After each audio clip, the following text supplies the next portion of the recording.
Notre texte d'aujourd'hui s'intitule La création. Notre texte, s'il vous plaît, d'aujourd'hui s'intitule La création. La création.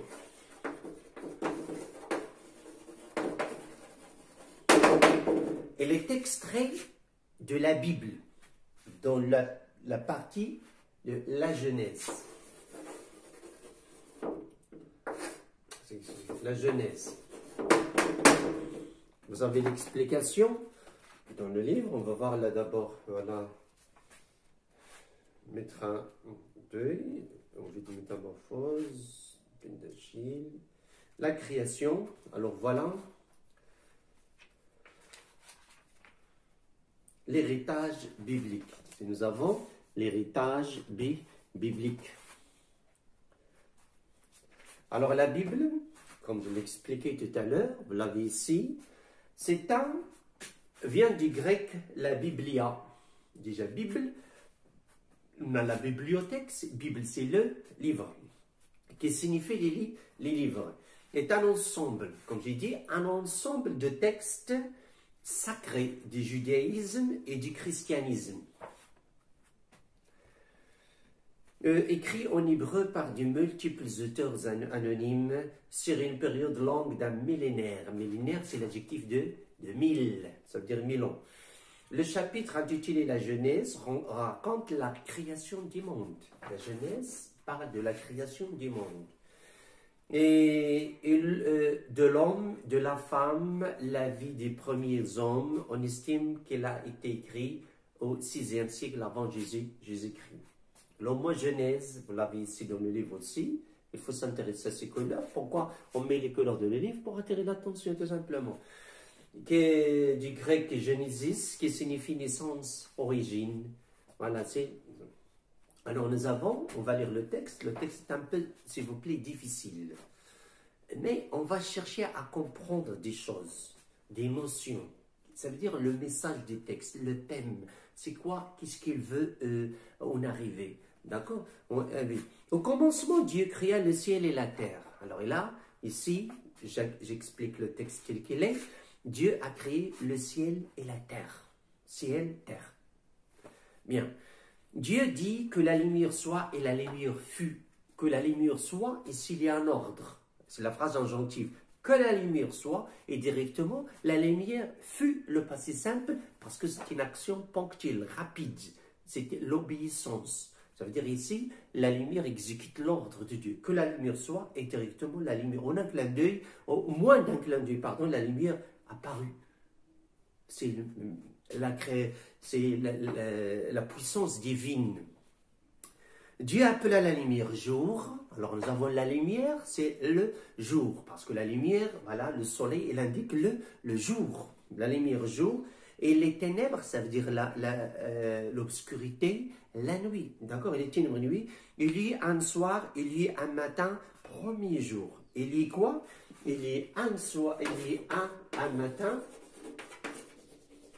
Après un soir, égale quoi? Tout ça, c'est quoi?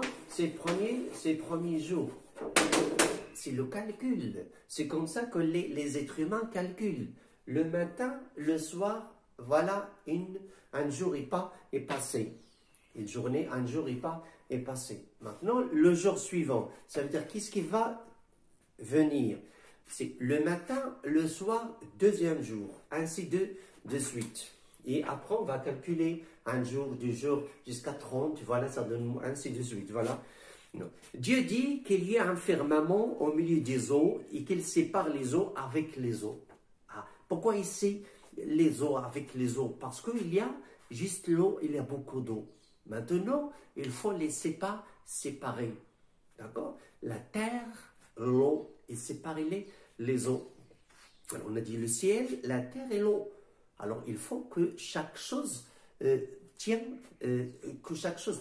sa place. Alors, le firmament, on est expliqué en bas, il faut revenir, si vous voyez un point à expliquer. Firmament, espace séparant le ciel de la terre, cet espace-là. Alors, nous avons le ciel, la terre, et l'espace entre eux, il y a l'eau. Maintenant, il faut que l'eau se trouve, selon le texte, entre le ciel et la terre, c'est-à-dire dans le firmament. Alors maintenant, il faut que la terre apparaisse. Bien. Les au-dessus du firmament, et Dieu appela le firmament ciel, le haut, le ciel, il y a un soir, il y a un matin, deuxième jour. Ça, c'est le calcul, comme je dis. Dieu dit que les eaux qui sont sur le ciel s'amassent sur un seul endroit. Alors, maintenant, la terre va apparaître, et l'eau va être dans un seul endroit, et qui apparaisse le continent. Le continent, c'est une grande quantité de terre qui contient beaucoup de pieds. Alors, nous avons 5 continents, l'Europe, l'Afrique, l'Amérique, l'Australie et l'Asie. D'accord? 5 continents. Bien. Il en fut ainsi. Ça veut dire chaque ordre donné par Dieu, il s'exécute au moins d'un clin d'œil, rapidement. Dieu appela le continent terre et la masse d'eau mer. Alors, qu'est-ce qu'on a? Nous avons le ciel, nous avons la terre et nous avons l'eau. Continent, ciel, mer. Bien, c'est le texte de la Bible, je le répète. Le troisième jour, Dieu crée les végétaux. Tout ce qui est végétaux, tout ce qui pousse de la terre. Tout ce qui pousse de la terre.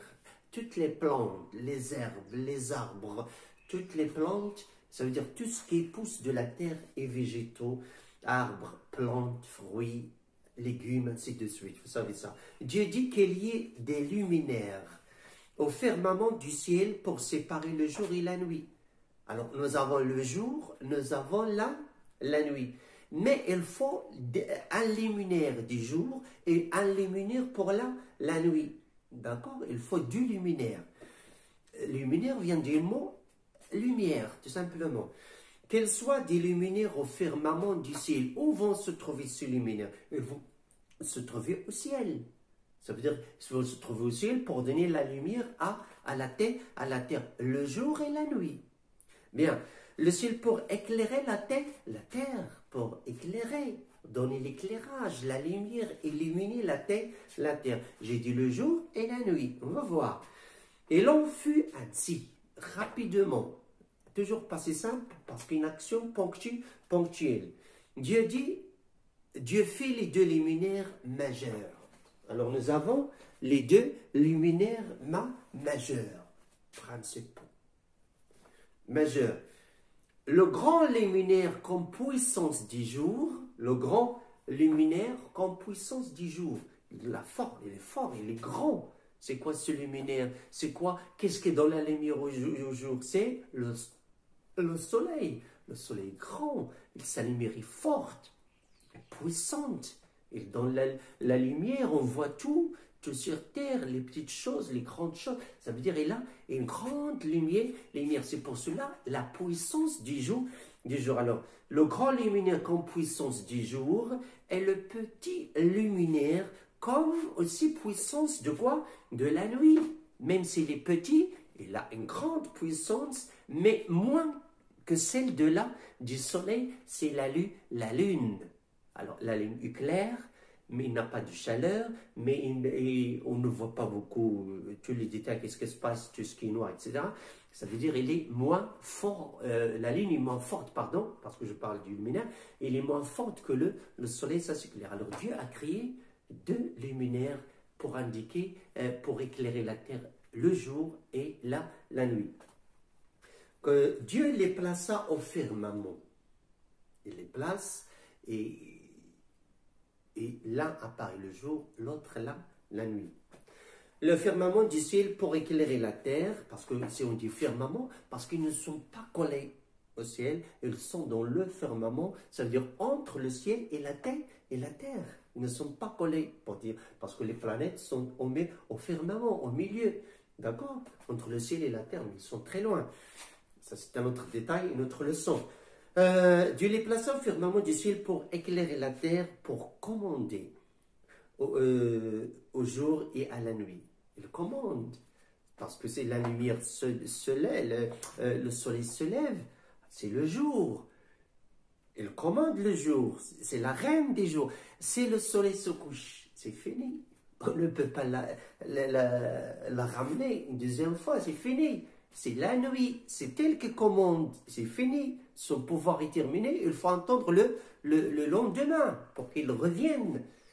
Alors c'est cela, commander le jour et la nuit. La lune, là, la nuit. Parfois la lune c'est un peu compliqué parce que parfois, au début du mois, il se couche rapidement. 1 heure après à minuit, parfois il reste ainsi de suite, ça dépend. Il y a la pleine lune, il y a ainsi de suite. On va étudier ça, c'est une autre leçon. Je vais terminer ce texte.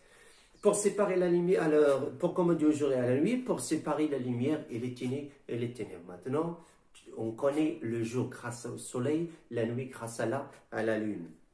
Et Dieu vit que cela, voilà, je passe cette phrase, il y a un soir, il y a un matin, 4e jour. Alors, par la phrase, je vais répéter la phrase que je ne vais pas dire. Et Dieu vit que cela était bon. Est-ce que Dieu va attendre? Est-ce que Dieu crée quelque chose qui n'est pas bon? Non. Tout ce que Dieu crée est bon, est magnifique. C'est la puissance divine. Alors, on ne va pas dire que Dieu va créer, il va dire, ah, c'est bon. Non, ça c'est faux. Bien. Dieu dit que les eaux grouillent d'un grouillement d'êtres vivants. Alors maintenant, les eaux, il faut qu'elles grouillent, il faut qu'il y ait une animation, une activité, il faut que quelque chose bouge dans les eaux. C'est quoi cette chose? C'est les poissons. Tout ce qui est poisson, les mammifères maritimes, les petits poissons, les sardines, jusqu'aux grands poissons, les baleines, ainsi de suite. Et ici, c'est indiqué, voilà, d'un grouillement d'êtres vivants et que les oiseaux volent au-dessus de la terre. Ça veut dire que chaque espèce va avoir sa place. Les oiseaux, des animaux ailés qui ont des ailes, ils vont voler, survoler la terre. Et les autres, les poissons, la mer, c'est facile. Et on fait ainsi, Dieu créa les grands monstres marins. Les grands monstres, les baleines, les requins, les dauphins, et c'est ça diminue jusqu'aux petites sardines, aux petits poissons. Et tous les êtres vivants, Dieu créa les grands monstres marins et tous les êtres vivants qui glissent, qui rampent, d'accord, les reptiles, à cette époque il y a les dinosaures ici, qui glissent, Dieu les bénit. Dieu les bénit, les protège, il leur donne leur protection. D'accord? Il les protège. Parce que tous les animaux, toutes les créatures qui sont sur terre sont protégées par Dieu. Il y a cette protection. Et Dieu leur dit, soyez féconds. Féconds, ça veut dire productif. Soyez fertiles. Ça veut dire donner naissance à des petits. C'est pour les animaux, des mettre bas, accoucher, donner naissance à des petits. Multiplier. Parce que Dieu n'a pas créé tous les animaux d'un seul coup, non. Il a créé les espèces, 2 espèces mâles, femelles, et soyez féconds. Il a créé un chat, une chatte. Ils vont se multiplier, ils vont donner de petits chats, ainsi de suite. Alors, soyez féconds, multipliez, emplissez l'eau. Il parle ici des poissons, emplissez, remplissez. D'accord? Occupez, dominez, parce que les poissons, les requins, dominent l'eau. Les grands oiseaux dominent le ciel. Et les grands mammifères comme l'éléphant, le lion, les tigres dominent les forêts. Et l'homme domine toute la terre. Et Dieu domine tout l'univers. C'est comme ça. On place l'eau des mers. Et que les oiseaux multiplient sur la terre. Ils multiplient, ça veut dire ce sont des ovipares. Ils vont pondre des œufs et à partir les œufs vont s'éclore et ils vont avoir des poussins. Les poussins vont grandir. Et voilà, chaque espèce a sa façon de grandir, d'avoir des petits, etc.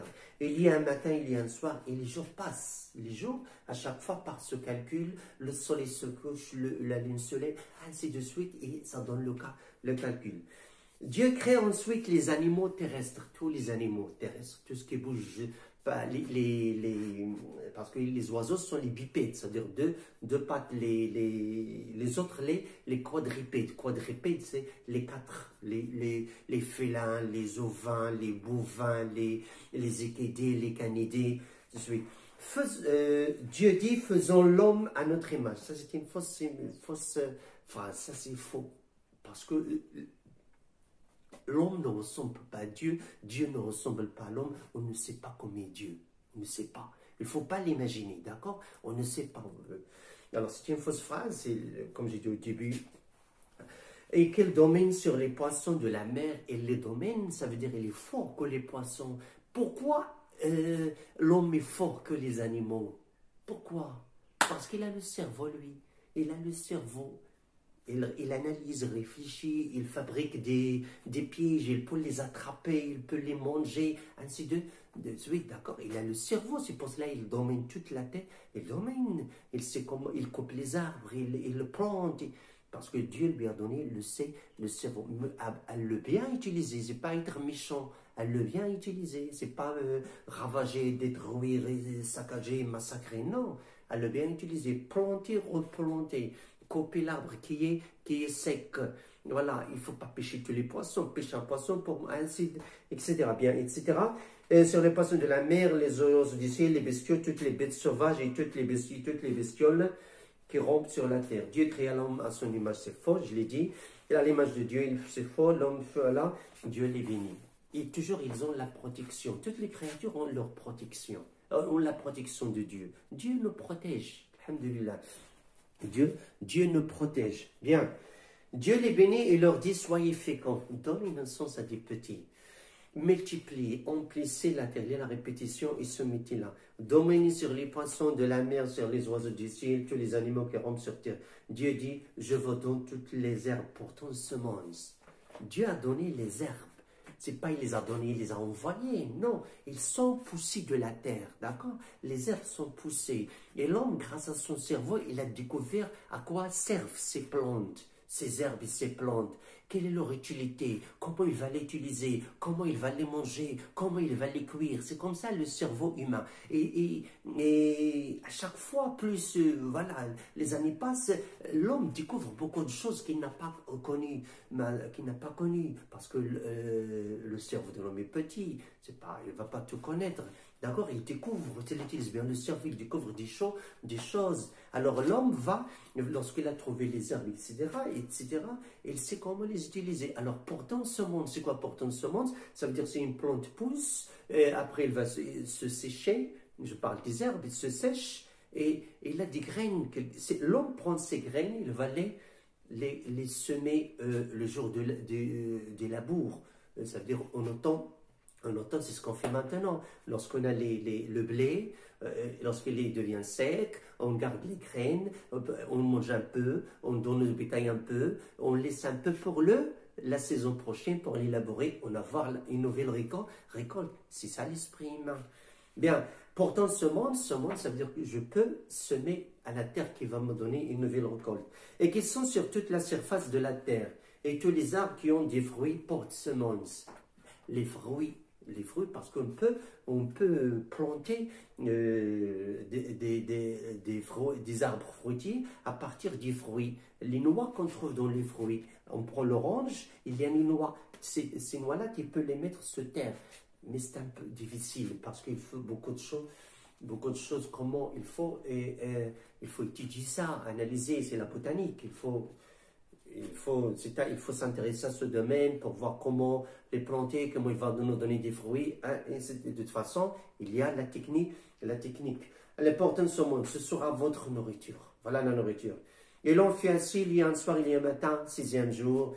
Ainsi furent achevés le ciel et la terre et toutes les créatures. Au 7e jour, ça c'est pas dit de le Coran, c'est faux ici. Dieu avait terminé tout l'ouvrage qu'il avait fait. Et le 7e jour, l'ouvrage, c'est-à-dire le travail. Le 7e jour, il chôma. Ça, c'est faux. Dieu ne chôme pas. C'est faux. Dieu a sa protection sur nous. Dieu nous voit toujours. Dieu va l'apprendre. Les anges de Dieu inscrivent les bonnes actions et les mauvaises actions. Il nous protège, il nous voit, il nous surveille, etc. On attend le dernier jugement, ainsi de suite. D'accord?